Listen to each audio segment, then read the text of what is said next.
بسم اللہ الرحمن الرحیم صلی اللہ علیہ وآلہ وسلم۔ آج اب ہم بات کریں گے منکرین حدیث کے بارے میں۔ منکرین حدیث اس کو کہتے ہیں، یہ ایک خاص قسم کا طبقہ اور گروہ ہے جن کا اعلان یہ ہے، وہ کہتے ہیں کہ صرف قرآن مجید پر عمل کرو، حدیث کچھ نہیں، یعنی کہ قرآن میں جو کچھ لکھا ہوا ہے وہ برحق ہے، وہ سچ ہے، اور جو حدیث میں ہے یہ من گڑت ہے، یہ جھوٹ ہے، اس کو ہم نہیں مانتے۔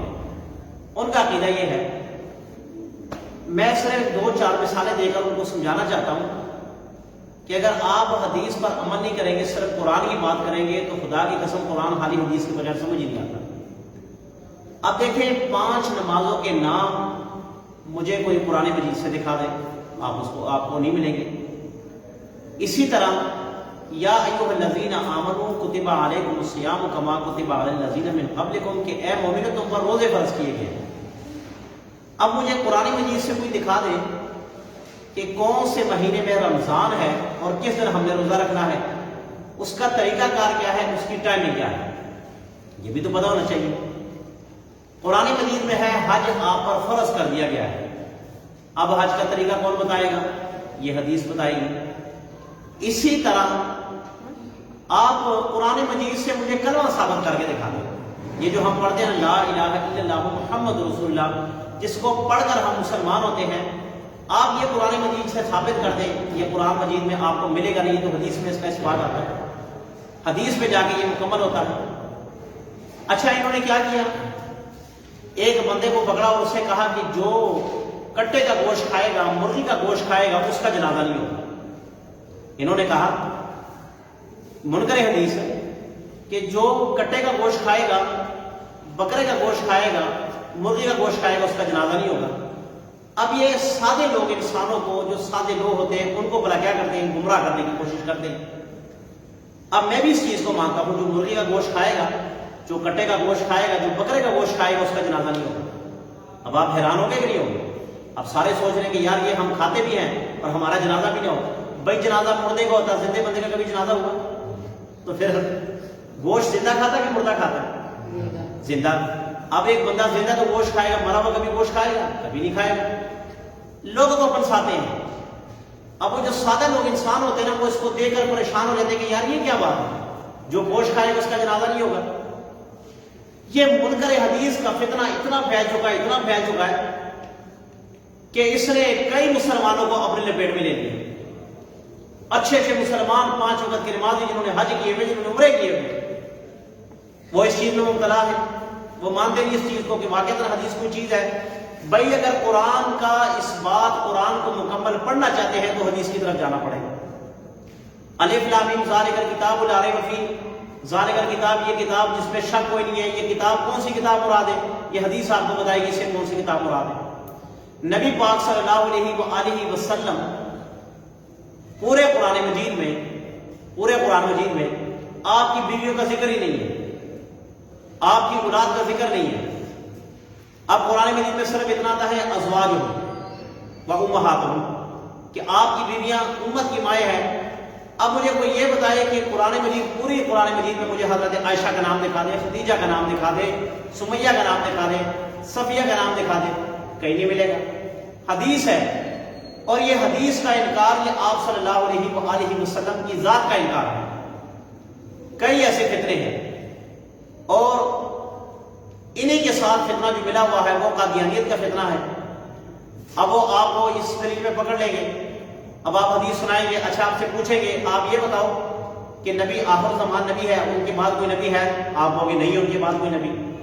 تو آپ کو کہیں گے پھر یہ عیسیٰ علیہ السلام نے آنا ہے، تو عیسیٰ علیہ السلام پھر کہا وہ تو نبی ہے، اور آپ کے نبی نے کہا کہ میرے بعد کوئی نبی نہیں ہے، تو عیسیٰ، اب یہ بتاؤ، نعوذ باللہ، آپ کے نبی تو پھر جھوٹے ہیں، آپ کی حدیث جھوٹی ہے، آپ کا قرآن جھوٹا ہے۔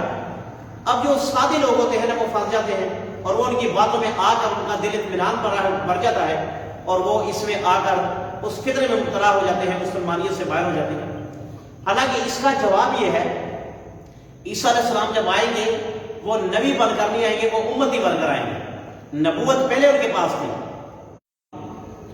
وہ کسی کے باپ نہیں ہے۔ قرآن مجید کا حوالہ پیش کریں گے، ما کان محمد ابا احد من رجالکم ولکن رسول اللہ وخاتم النبیین، کہ قرآن مجید میں یہ لکھا ہوا ہے، قرآن مجید میں یہ منکرین حدیث بھی آپ سے بات کریں گے اور قادیانیت بھی آپ سے بات کریں گے کہ قرآن مجید میں تو یہ لکھا ہوا ہے کہ محمد صلی اللہ علیہ وآلہ وسلم کسی کے باپ نہیں ہے، حالانکہ نبی پاک صلی اللہ علیہ وآلہ وسلم حضرت فاطمہ کے بھی باپ ہے، ام کلثوم کے بھی باپ ہے، اسی طرح آپ کا بیٹا عبداللہ بھی ہے، قاسم بھی ہے، طاہر بھی ہے۔ قرآن مجید کچھ کہتا ہے اور آپ کی حدیث کچھ کہتی ہے۔ ابھی آپ کو پھنسائیں گے، آپ کے دل و دماغ میں فتنہ ڈالیں گے اور اس فتنے میں پھنسا کر آپ کو مسلمانیت کے روح سے نکال کر آپ کو کفر میں لے جائیں گے۔ قرآن مجید یہ کہتا ہے کہ ما کان محمد ابا احد من رجالکم ولکن رسول اللہ وخاتم النبیین، کہ نبی پاک تمہارے مردوں میں سے کسی کے باپ نہیں ہے۔ مراد یہ ہے کہ آپ دیکھیں جو بچہ بلوغت سے پہلے مر جائے وہ مردوں میں نہیں آتا، جو بچہ بلوغت سے پہلے مر جائے وہ بلوغت میں نہیں آتا، اس کو مرد نہیں کہیں گے، اس کو بچہ کہیں گے۔ نبی پاک صلی اللہ علیہ وآلہ وسلم کی جو 3 اولادیں فوت ہوئی ہیں وہ بچپن میں فوت ہوئی ہیں، کسی کی عمر 2 سال تک پہنچی، کسی کوئی مہینوں میں فوت ہو گئی۔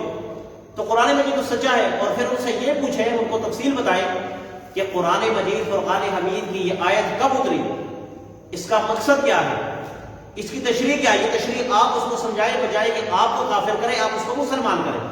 آپ اس کو یہ کہیں کہ یہ اس موقع پر اتری جب زید بن حارثہ نے اپنی بیوی کو طلاق دی، تو جب اس نے اپنی بیوی کو طلاق دے دی، اس طلاق شدہ بیوی سے نبی پاک صلی اللہ علیہ وسلم نے شادی کی ہے، اور یہ جو زید بن حارثہ تھا یہ نبی پاک صلی اللہ علیہ وسلم کا منہ بولا بیٹا تھا۔ اللہ کے نبی نے اس کو کہا تھا کہ تم میرا منہ بولا بیٹا ہے۔ تو امت یہ جو اس وقت کی لوگ تھے، کافر لوگ تھے، انہوں نے تانے دینے شروع کر دیے کہ نبی پاک صلی اللہ علیہ وسلم کو دیکھو اپنی بہو سے شادی کر دی، بہو لگتی نا اللہ کے نبی، کہا اپنی بہو سے شادی کر دی۔ سارے لوگ مکہ جو تھے، جاہل لوگ جو تھے، انہوں نے تانے دینے شروع کر دیے، یہ کیسا نبی ہے، یہ کیسا محمد ہے، یہ کیسا نبوت والا ہے کہ اپنی بیٹے کی بیوی سے شادی کر دی، اس کی بیٹی لگتی ہے، بہو لگتی ہے۔ قرآن مجید میں آیت آ گئی، قرآن مجید میں یہ آیت اس موقع پر آئی کہ ما کان محمد ابا احد من رجالکم ولکن رسول اللہ وخاتم النبیین، کہ نبی تمہارے مردوں میں سے کسی کے باپ نہیں ہے۔ یہ جو زید ہے یہ تو منہ بولا بیٹا ہے، اور جس کو تم کہتے ہو کہ زید بن محمد، یہ زید بن محمد نہیں، یہ زید بن حارثہ ہے۔ اور اس وقت سے تنبیہ آ گئی کہ آئندہ کے بعد جو منہ بولے بیٹے ہیں ان کو ان کے باپ کے نام سے منسوب کرو، نہ کہ ان کے جو باتیں ہیں ان سے، نہ کہ ان سے، بلکہ ان کے باپوں کے نام سے۔ کہنے کا میرا مقصد یہ ہے اپنا ایمان پختہ رکھیں، اپنے عقیدے کو پختہ رکھیں۔ اگر آپ سے ایسے کوئی لوگ بات کریں تو اگر آپ کے پاس اتنا علم ہے کہ ان کو سمجھا سکتے ہیں تو سمجھا دو، اور اگر سمجھنا نہیں چاہتے یا آپ کے پاس علم کم ہے، کچھ ایسے آپ کے سامنے باتیں رکھیں گے، تو پھر آپ ایسا کیجئے، کسی اپنے استاد کا نمبر لیں، اپنے پاس رکھیں، ان سے فون پہ بات کروا دیں یا ان سے ٹائم لے لیں، اسے کہ ٹھیک ہے ہمارا استاد ہے، ہمارا بھائی ہے، آپ ان سے بات کریں، آپ کو وہ سمجھا دیں گے۔ تو ایسے لوگوں کو پھر ہمارے پاس لاؤ، پھر ہم ان کو سمجھائیں گے، بجائے کہ وہ ہمیں حدیث سمجھائے، قرآن سمجھائے اور ہمیں قرآن و حدیث سے دور کرے، ہم ان کو قرآن و حدیث کے قریب لائیں گے۔ یہ زیادہ فتنے کہاں پر ہے؟ یہ زیادہ یونیورسٹیوں میں، کالجوں پر، یہ جو کالج کے بچے ہیں ان پر حملہ کرتے ہیں، یونیورسٹی کے بچے ان پر حملہ کرتے ہیں، جو بازاروں میں بچے ہیں ان پر حملہ کرتے ہیں، جو مساجد اور مدارس کے پڑھے لکھے بچے ہوتے ہیں نا ان پر حملہ نہیں کرتے، ان کو پتا ہوا۔ اب دیکھیں آپ میرے پاس بیٹھے ہو، آپ نے مجھ سے باتیں سن لی، قیامت تک آپ کا عقیدہ اس پر کیا ہو گیا؟ پختہ ہو گیا۔ آپ گمراہ نہیں ہو سکتے اللہ کے حکم سے، نہ آپ کسی کو گمراہ ہونے دیں گے، اس لیے کہ آپ کو پتہ چل گیا۔ جن بچوں کو نہیں پتا، جن بچوں کو نہیں پتا، اب وہ تو بیچارے پھنس جائیں گے۔ تو لہٰذا اگر یہ کبھی ایسے ماحول میں آ کر بات کریں تو ان کو علم رکھے، اپنے پاس مطالعہ رکھے، قرآن مجید کے بارے میں، حدیث کے بارے میں مطالعہ اپنا مضبوط رکھے، زیادہ سے زیادہ پڑھے، تاکہ آپ ایسے لوگوں کی جان سے میں آ کر گمراہ نہ ہو جائیں۔ اللہ سے دعا ہے کہ اللہ تعالی ہمیں ان فتنوں سے بچنے کی توفیق عطا فرمائے۔ بسم اللہ الرحمن الرحیم، الحمد للہ رب العالمین والعاقبۃ للمتقین والصلاۃ والسلام علی سید الانبیاء والمرسلین۔ الہ العالمین جو مجھ کا حاصل اس پر عمل کرنے کی توفیق عطا فرما، دوسروں تک پہنچانے کی توفیق عطا فرما۔ الہ العالمین ان فتنوں سے بچنے کی توفیق عطا فرما، اپنے ایمان کی حفاظت کرنے کی توفیق عطا فرما۔ الہ العالمین ملک پاکستان کی حفاظت فرما، ملک پاکستان کی سرحدوں کی حفاظت فرما۔ الہ العالمین جہاں کہیں مسلمانوں پر ظلم ہو رہا ہے مسلمانوں کی مدد فرما، آمین۔